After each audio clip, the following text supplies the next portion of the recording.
आपल्या सर्वांचे लाडके आयुष्याच्या अशा वळणावरती आपल्याला भेटले, आयुष्याच्या अशा वळणावर आपल्याला भेटले जेव्हा आपल्याला वाटत होती की आता गुरुची गरज नाही आहे आपल्याला.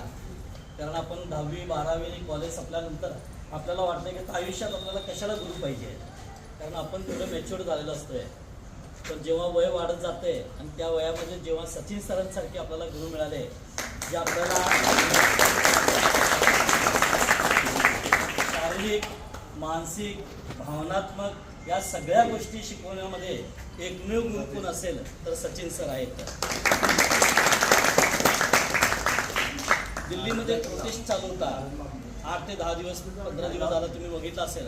आणि त्या प्रोटेस्टमध्ये एक नवीन जनरेशन तयार झाली, जेनजी एक्स जेनजी म्हणती. आणि ते रील्स आणि यूट्यूब पूर्ण भरलेलं आहे.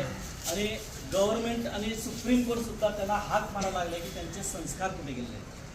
त्यांनी ज्या पद्धतीनं आपलं लँग्वेज तिथं वापरलेलं आहे, ज्या शब्दाचा घाण वापर त्यांनी केलेला आहे, आणि त्या जैनजीवरती एक प्रश्नचिन्ह तयार होते की यांचे संस्कार कुठे आहेत. तेव्हा असं वाटतं की आम्हाला असे गुरु मिळाले जे आजच्या वयाच्या 45-50-60 वयामध्ये सुद्धा आम्हाला संस्कार देत आहेत.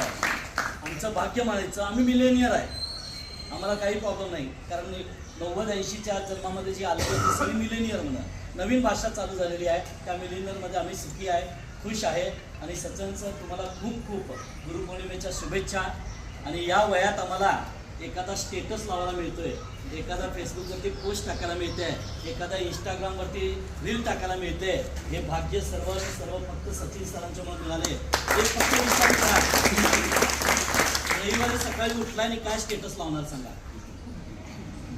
आमची मित्र सर्कलचं विचारतात मला, आणि तिने प्रत्येक रविवारी प्रत्येक तुझं काय ना काहीतरी 15 दिवसातून एक फेसबुकवरती पोस्ट असते, एक रील तर असते, एक काहीतरी असते.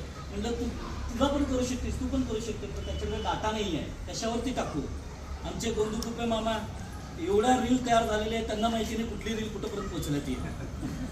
सायकल पाहिजे तर सायकल आहे, रनिंग पाहिजे तर रनिंग आहे, वॉकिंग पाहिजे तर वॉकिंग आहे, योगा पाहिजे तर योगा आहे. अशा वेगवेगळ्या ॲक्टिव्हिटीमध्ये आपल्याला स्वतःला, आणि एक रील टाकल्यानंतर त्याच्यावरती जेव्हा लाईक येते किंवा एखादा कमेंट येतोय, तो आपल्याला काय एनर्जी देऊन जातोय ते आपल्याला स्वतःलाच माहिती असते, दुसरं कोणालाही कळत नाही. तर हे सर्व काही जे झालेलं आहे सर, ते फक्त तुमच्यामुळे झालेलं आहे.